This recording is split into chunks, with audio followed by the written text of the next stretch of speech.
Okay, let's get started. As promised, I gathered stuff together and I've already done a couple of these so you can see my balls. Yeah, they are 16 millimeters. Doris is a brand that is in a lot of craft stores like Michael's, and you can also get them online. US measurements, they're about a ½ inch. You can get 3/4 inch too, might make it a little better on your eyes. Okay, so we're gonna go over the supplies here. And first off, you need a tissue. I've already got mine messed up, so I have to get a new one. And then just set it down right there. Okay, I put things on a paper plate because I knew I would probably make a mess. Okay, so here is the titanium white watercolor ground, and this is the transparent watercolor ground. And the other thing that I'm not going to need right now, but make sure you have one, is a nice drafting pen, mechanical pencil. Drafting pencils can be what they're called too sometimes. Okay, this is a 1/4 inch brush that's not top quality. It's just something I had and it looks like the right size, and I did just use it to test things out so I wouldn't look like a total idiot. And it did a good job. Good enough. Oops, sorry about that. All right, so these are knitting needles, and the size of the knitting needle sort of depends on the size of hole that's drilled in your balls, wooden balls. I think these are a 9. I'm not 100% sure. I don't see anything marked on them, but they work really good for. And I'm just going to take this off of here.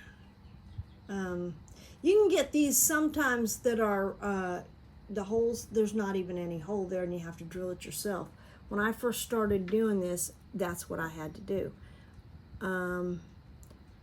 Because everything else had these big, humongous holes in them. And they were more for macrame. So now I am gonna just get started with this priming. And then putting one on each of these and putting it back in here. A water container is a good idea. This is from the Ile company. You can get them on Amazon. I first learned about them through watching a Steve Mitchell video in which he showcased this as ideas for Christmas presents. And then I put it on my Christmas list, and my husband was kind enough to get it for me. So let's move this on down here. And yeah, it'd be a good idea if I had clean water, but you know what? I'm just going to get this dirtier, and it's all white, so it's not going to matter. First one we're going to do will be the transparent. And you got to be careful because it will slop all over the place.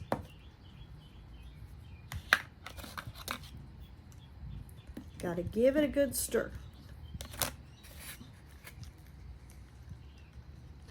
Because you can see down here at the bottom, it does have a tendency to separate in there.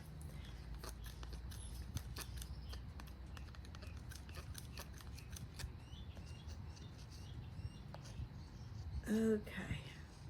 Now I'm probably just going to use right off of what fell onto the plate and from what is on my palette knife. That's the other thing that's invaluable when you're doing this. Okay, so here we go. I'm gonna get this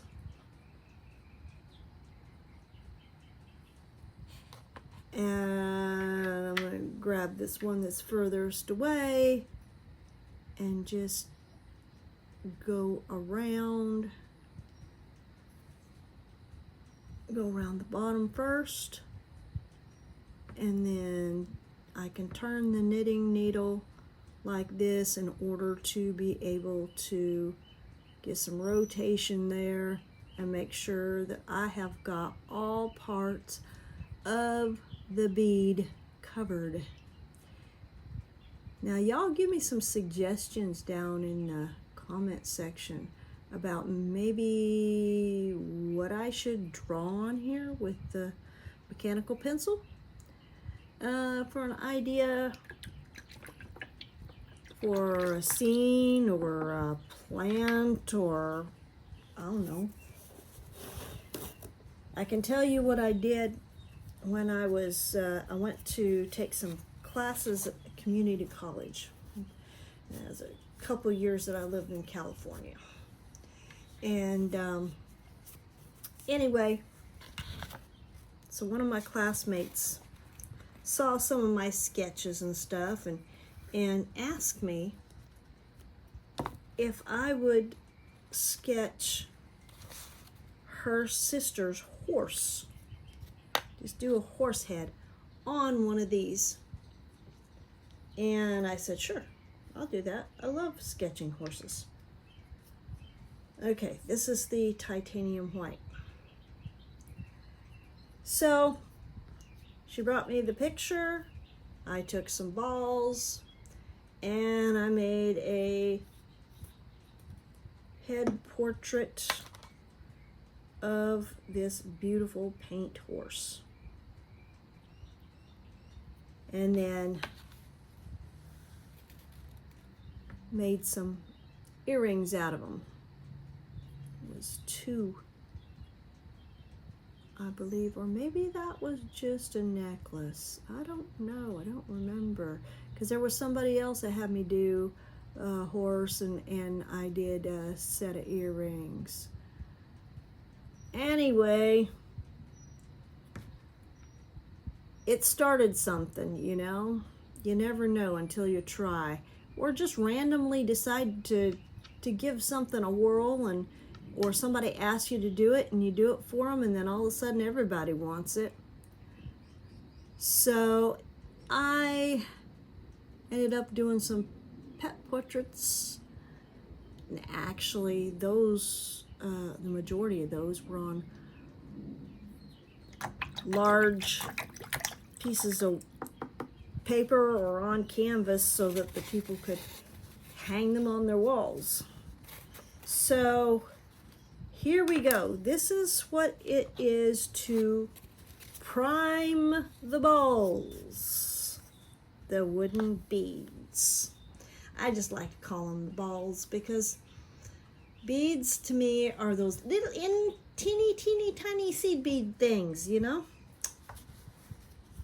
So anyway, the other thing that I did was I entered some of those beads into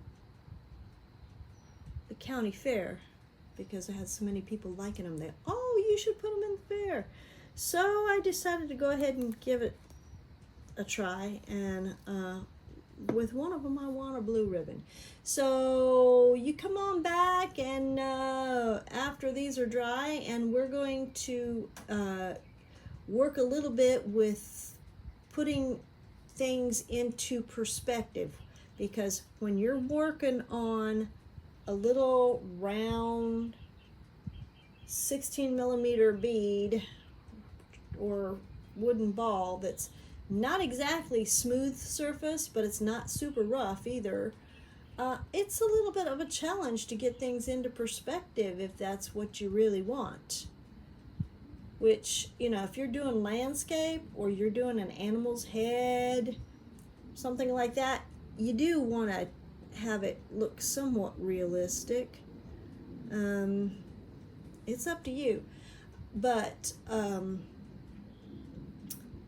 taking the mechanical pencil is always easier to work with, and the lightest lead that you can get, and the finest point you can get, and then you just do your drawing.